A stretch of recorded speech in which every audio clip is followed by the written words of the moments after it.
टका मुसल्ली से कहीं से जो रात का 40 दिन का पठाई दिन অলপ জোর কোৱা কি কৈছিলে 5 टका दत्तो मुसल्ली से ধাৰ লৈছিলে धार ली से धार के नाम पर हां हम 2 दिन हो गए हां पैसा नहीं दिया हां पैसा बेसारू पैसा नहीं कमाने नहीं घर बहिसु हां कोई परा दिन 40 दिन के पठाई दिले কোনজনী होलो दिन ও চলজনী हां पठाई दिले हां ताकि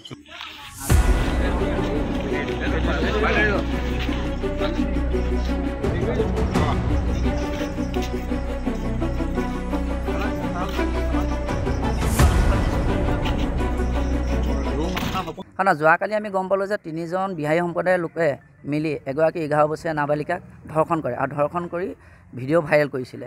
এই কথাটো যেতিয়া আমি গম পালোঁ, গম পাই আমি সেই অঞ্চলৰ বৃহত্তৰ আমি জয়সাগৰ অঞ্চলৰ আমি সচেতন ৰাইজ হিচাপে আমি গৈ সেই 3জন ব্যক্তিক সেই কাল্পিত 3জনক আমি কৰায়ত্ব কৰোঁ আৰু তেওঁলোকক আমি সোধ পোছ কৰোঁ, কিন্তু তেওঁলোকে নিজে স্বীকাৰ কৰিছে যে আমি অপকৰ্ম কৰাটো হয়।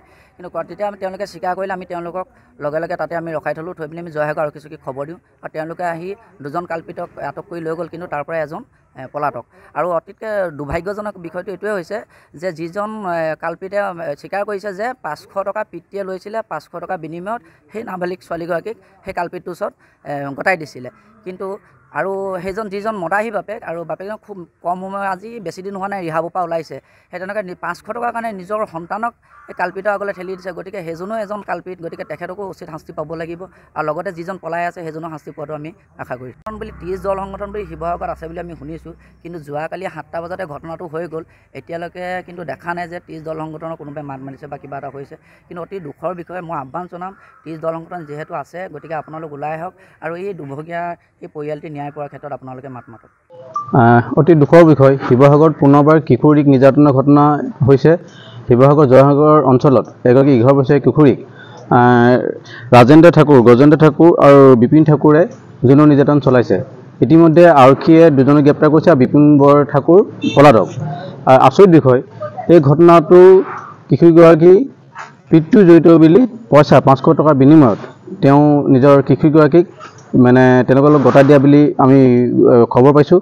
সেয়েহে এই ঘটনাটোত মাতৃ ইতিমধ্যে এজাহাৰ দাখিল কৰিছে। সেইকাৰণে পিতৃকো আইনৰ আওতাত আনিবলৈ আমি অনুৰোধ জনালোঁ।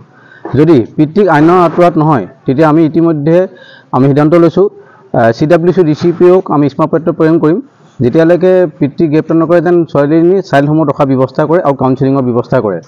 যিকোনো খবৰৰ বাবে যোগাযোগ কৰক 7099017330 অথবা 7099017990 নম্বৰত।